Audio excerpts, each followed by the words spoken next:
Here with more is the award-winning actor, filmmaker, co-founder of CORE. His name is actor Sean Penn. How are you? I'm well. Thanks for coming in. Appreciate it.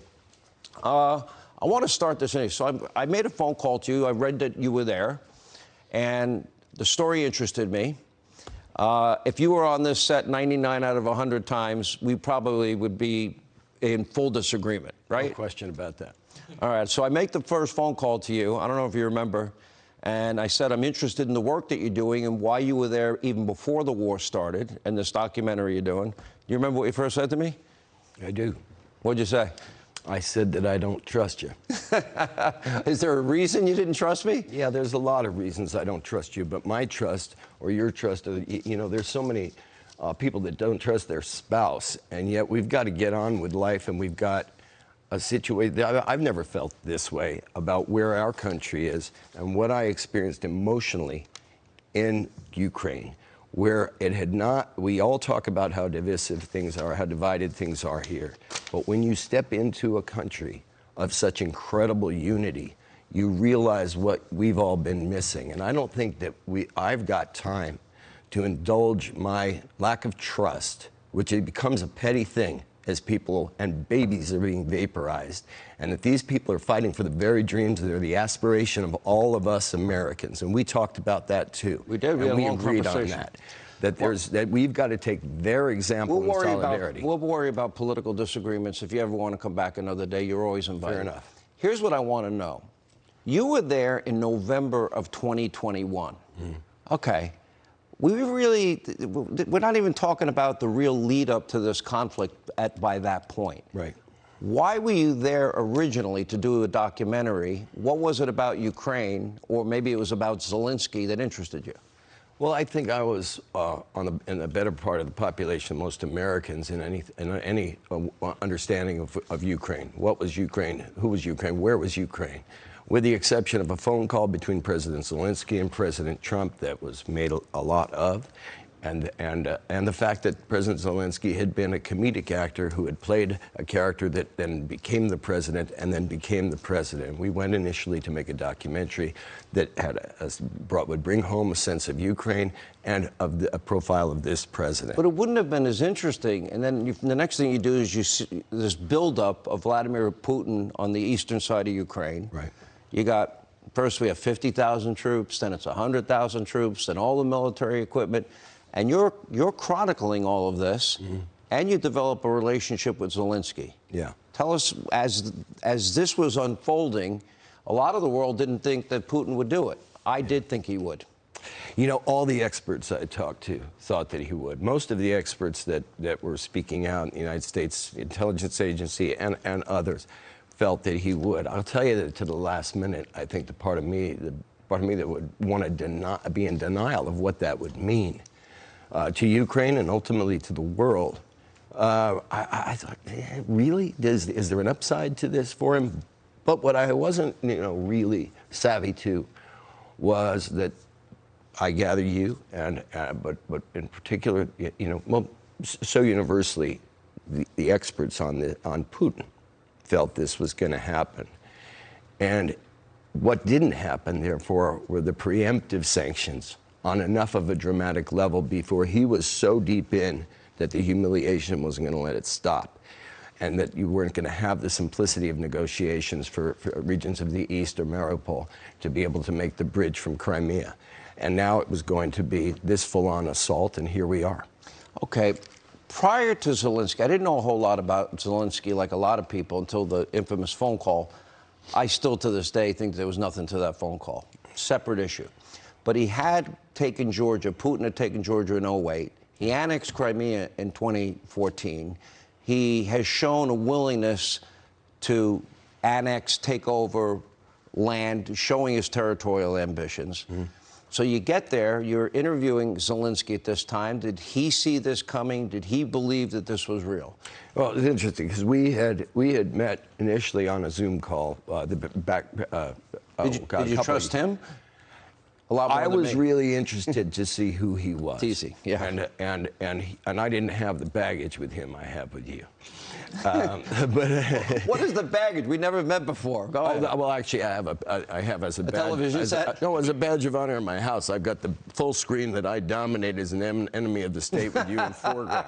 I don't remember. But It's go a ahead. true thing. So, but here's what happened: is that then because of COVID, once we had gotten, a sense that he was very much considering giving us some kind of access and spending some time with us, we were delayed, and we were delayed. And so then we went back. We started in shooting in November. We went to Mariupol on the front lines, and then we also were in Kiev and talking to, musicians and to get a sense of the culture. But there was the Wagner problem that was going on at the time, and so the administration was so we couldn't see him. We came back, and then this thing really escalated. So then we went, I think we got there, I don't know, roughly a week before the invasion, and we met him. I met him face to face for the first time the day before the invasion, and then spent time with him, which we document in the film, during the invasion, on the day of the invasion. And I don't know that there's a person on earth who could know that they were born for such a day, that they could rise to it. I want to make sure we're So on I the same saw it, page. When you say invasion, was this him taking the two regions, Donbass, et cetera, or? Well, there were also rockets coming in. This is also when they took the airport 15 clicks out of Kiev. So it was game on. And so in him, I saw something that I've never seen before in my lifetime. That, like I said, having seen him, yes, prepared for it. Yes, hoping against hope it would not happen. But a man who'd not yet been challenged with it's happening. And the next day, I saw something that is a man, but it's a man with the adrenalized. He's the face of something that you see in all the Ukrainians we saw and talked to, whether they were in uniform, out of uniform, school teachers, even children. This extraordinary courage that's come up, and it was in his eyes, and it is clear to me that the Ukrainians will win this. The question is, at what cost? Did they have, in those early hours, I know that Trump gave them javelins. I know that they had some defenses, but if you go back to the Budapest Agreement, they were at the time the third largest nuclear power in the world. And they made an agreement that they'd give those weapons to Russia to be destroyed in exchange for protection from Russia, Great Britain, and the U.S. Lesson to be learned here, don't give up your nuclear weapons if you have them, because you can't believe people like Vladimir Putin. Well, even countries that have nuclear weapons can remain intimidated to use them, and we're seeing that now with our own country. And I fear what that legacy is going to be. No one wants to see a nuclear conflict. I don't want to see one. Nobody does. At the same time, if only one bully is going to be able to use those weapons as a threat, we got to rethink what we're doing. See, I think the West made a mistake in this buildup that Putin, as he brought in 10,000 troops and 20,000, and we get up to 100,000, and it became very clear, transparent, and obvious that he was going to go in, and all the military equipment with it. At that point, I thought NATO countries and Western European countries and the U.S. should have anticipated what was pretty obvious and been arming the Ukrainians for that moment, and I don't think they were prepared either. Am I wrong? Well, look, this could happen tomorrow also. We could get F-15s, F-16s, and they can fly those with 3 weeks of training. They can fly the MiGs and the SUs now. We know that not from Sean Penn. We know that from the California National Guard, who has had a 30-year exercise training mutual with Ukraine, and we're there with the Ukrainian aviators just shortly before they were pulled out because of the politics and the policies related to this, impending invasion. So I think we really have to rethink this, because these are at this point truly humanitarian mechanisms. I want to get to what you've seen, but I want to go back to this question. Poland offered, what was it, 28 or 29 MiGs? Yeah. Every report says Joe Biden vetoed that. Forget politics. I think he made the wrong call. I think he should have green lighted. Not everybody says he vetoed it, and I'm not going to. All right, whoever vetoed it, a lot of reports that it was Biden. Some people say that something that was meant to be covert got leaked and became overt, and that compromised these NATO partners. What matters to me is, and what's true is for a squadron, which is, 2 squadrons is probably what it would take from everyone that's an expert I talk to end this thing. And that's about $300 million. One billionaire could pay for those planes if the NATO countries would let them overfly and deliver them. All right. I look at, and I've had arguments with a lot of my friends here. I do not believe, I think if we learn from recent history that politicians, Republicans and Democrats, they're all gung-ho, they start these wars, they don't fight them to win them. They start the war, gung-ho, then they politicize the war, then we lose our national treasure, our sons and daughters, then others come home with debilitating injuries, lost limbs, legs, arms, deformities that you can't even imagine. I've met many of them in the course of my life. And then they say, never mind, and like the disaster in Afghanistan, they pull out. So I'm not for one boot on the ground. Ronald Reagan had a doctrine, and the doctrine was, in the case of the former Soviet Union invading Afghanistan in the 80s, he supplied Stinger missiles to the Mujahideen, by the way, not perfect partners by any means, and they were able to defeat the former Soviet Union. He helped the Nicaraguan freedom fighters, the Contra rebels against the Sandinistas, and Daniel Ortega. Okay, I support that doctrine. I support the Trump doctrine that if you're going to fight a war, you push buttons using new military weaponry and technology, and you bomb the living, I call it Adam Schiff. You bomb the ship out of. But I would argue you bomb the ship out of the caliphate. And now give me a chance to respond. Hang on, I will. Baghdadi and Soleimani and the Al-Qaeda leader in Yemen. Those are 2 doctrines I believe in. If we were to apply those doctrines here, I believe Ukraine would win. What's your doctrine? Here's what we have to know, is that the Ukrainians are fighting to win. And they're fighting to win for the very thing that we're able to do right now, to be free, to dream. And that is what we say we represent as Americans. So we have a great example of fighting to win. There's another part of it, because we've talked about the military part of it. The civilian part of it also is that we know, you see conflict zone journalists, yes, tragically some die. But I have some of my colleagues die. I'm going to finish my point. Most of them, over and over, we can watch it on TV. Why? Because you can be smart and you can know where the strategic zones are, whether it's a traditional war or not. And people can move. So can aid.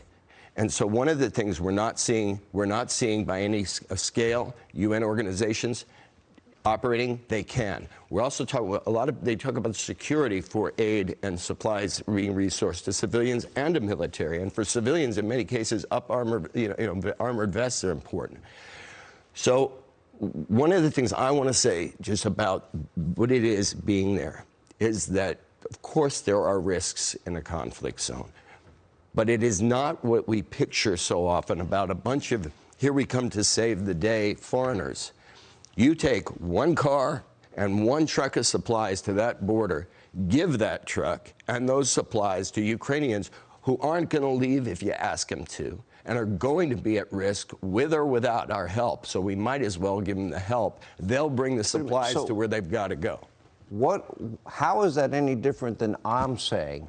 Supply the drones, supply the javelins, supply the Stingers. Because I'm not talking about anybody's doctrine that got us into a lot of other crap. The anti-missile systems they need, the defense systems, the anti-aircraft systems, hang on. Yeah, I agree. And I would give them the MiGs. Yeah. So we're in agreement. We absolutely agree. And fight the war to win it. And that means defeat Russia. Or let them fight it to win it, because they will. Well, that's what I'm saying. Let the Ukrainians fight themselves. We agree. All right. Now I want to talk about, because you've been there a lot, and then you also went to Poland for a period of time. Mm-hmm. And I think most of my audience agrees, if the Ukrainian people keep showing the valor, the courage, and the willingness to fight, give them the weapons and let them win.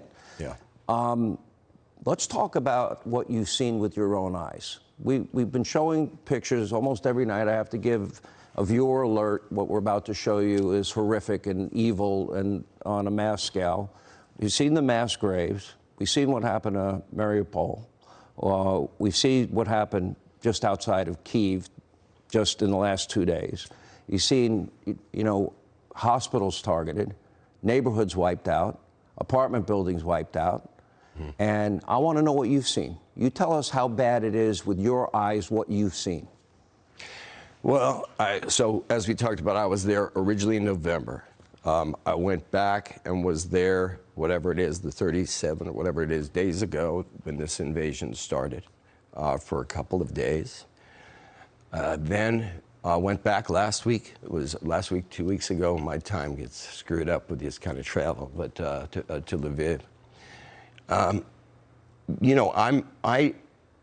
When I met with President Zelensky, my colleagues and I making the documentary, when we went to meet with him, it was midday.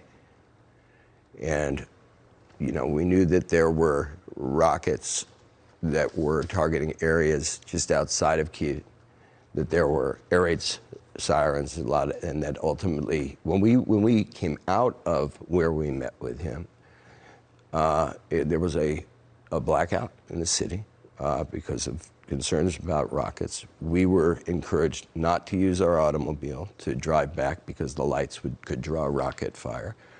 We walked. And because of the experience of what this fight was about and seeing it in the faces of leadership and not, the only thing we talked about, the only thing we felt, was the deepest sense of heartbreak, first for the Ukrainians who were going to fight, be maimed, be injured, be in a war of attrition. But very quickly, I thought, this one, my children are going to feel if this thing is not won. They're going to feel it in tangible ways in their life. Our children in America. This is, you and I can argue all day, but I look at you and I think you believe in this country in your way. I believe it in mine. 100%. And I think it's at risk because the great dream of it, the aspiration of it, with all its diversity, because Ukrainians, with all their unity, they got a lot of diverse thought over there too. Mm-hmm. I think we're really at risk if we let the greatest, most historic in our lifetime fight for democracy against a gigantic superpower of a military intimidation. They've done amazingly well. And with what they've had, outmanned, outgunned. Yeah, so that's what I felt from my time there. Going back, the trip in Lviv, which I was going principally with the documentary team, but principally driven by the work with CORE, because we have 200 staff in and out of Ukraine, Poland, Romania, and which I will make a call for help. We need it. We've got incredible both refugee Ukrainians working with us in that 200. We've got Ukrainian citizens of Poland and Romania, and others. But half of our staff there are now hired up just since this time, Ukrainians. So that trip was targeted on how to get supplies into, and by the way, just for your audience, there's been a little shift here in the humanitarian world, which is that up to level 4 vests, body armor, that is approved for humanitarian organizations to bring. And I will say, Ukrainians. Countries like Poland has been the most impressive country of all to me in this. They've been the bravest, and they've also absorbed the most population. Yeah. Here's what I want to say about Zelensky. I've been very critical over the years of Ukrainian government corruption because it stinks to high heaven to me. Separate issue for a separate day. And I watched this comedian get elected on a ending corruption platform. This all starts unfolding. And I'll tell you what impresses me about him. You've met him, I haven't. Is that there have been many leaders in the world in similar situations as he's been in, offered asylum. I believe he was even offered asylum here, I've been told by my sources. And they get in a private jet, they pack it full of cash, other currencies, gold and silver. Yeah, high-heeled shoes. High-heeled shoes. They get their ass out, right? And he didn't do that. He put on his body armor, and he went around the world. He's begging for help from the world, not boots on the ground. He's asking for munitions and humanitarian assistance. Yeah. Now, that to me, that impresses me, because many other leaders would not have done that. I'll give you the last thought on him and what you think they need the most. I'll let you sum it up. I talked to the mayor of Kyiv, who's Mayor Klitschko, who former world heavyweight champion. Yeah, I read about him. This was in November. This was somebody who very well could have run against Zelensky in the next election and perhaps beaten him. We talked to a lot of people, and that seemed to be the consensus, that this would be competitive. He didn't have a lot of praise for the president. Tonight, as we're sitting here, that same very powerful figure, Klitschko, has enlisted in President Zelensky, that commander-in-chief's military. He's in the fight. So that tells you everything. I mean, this is leadership. We talk about leadership. We talk to leaders. No one on the planet's been tested in leadership like this one human being. You're really emotional about this. Yeah. Well, I got to tell you something. As a conservative, forget our political differences. I don't want to see one more dead kid in the street, one more innocent woman or man dead. I don't want to see any more images in my lifetime of mass graves like we're seeing. Yeah, there or in Chicago, for that matter. Anywhere. I don't want to see it, and we can fix all these problems if we have the will and desire to, I believe. We're the greatest country on earth. And I think the Ukrainians will win. Western Europe and America needs to supply them with the weaponry to win. That's and right. If they do, they'll be defeating, in my view, evil in our time. And that's following the Reagan doctrine and, frankly, the Trump doctrine, even though you don't care about doctrines. You know what the Hannity doctrine is? I'll give it to you quick.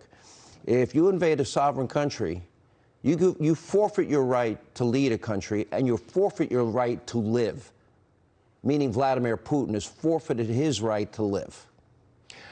Last word. Well, I think that what would be most interesting about that conversation is to ask those generals, those military commanders in Russia who also have been sanctioned, whose children won't be coming to the United States for their education, or going to England for their education, or a lot of other places. I don't want to invest in a conversation, not that I don't have it privately, about my feelings about what direct action should happen to a leader who does that.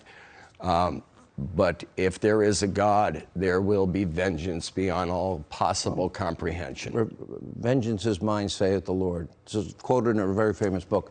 Good luck with your work. I hope that this war ends soon, and I hope they are victorious. Yeah. And I hope Putin gets put right back in the grave that he deserves to be in for doing this. And I hope it stops here. And that's the thing is, we got to ask ourselves what happens if Russia wins. That's a bad answer on the other side. You're invited to come back and talk. You'll never talk politics with me on this show, will you? I don't know, because I think we're in a different time, and we all got to figure out something to talk to each other. Do you trust me now more than you did? I'm not gonna weigh in on the Putin thing. No. You said to me first, I don't trust you. That's what you said to me. Do you trust me? Did I keep my word? You absolutely kept your word, and I. So why don't you trust me? You know what happens is that there's a lot of physical therapy necessary after a big car accident. You don't get it all done in a day. All right. Our prayers are with the innocent victims of this conflict that are dying, and I wish you luck. And the heroes who are fighting for them. But we'll come back. Next time we'll battle over Hugo Chavez or something fun. That's an interesting conversation. All right. All right. Seriously, thank you for being with us. Hey, Sean Hannity here. Hey, click here to subscribe to Fox News YouTube page and catch our hottest interviews and most compelling analysis. You will not get it anywhere else.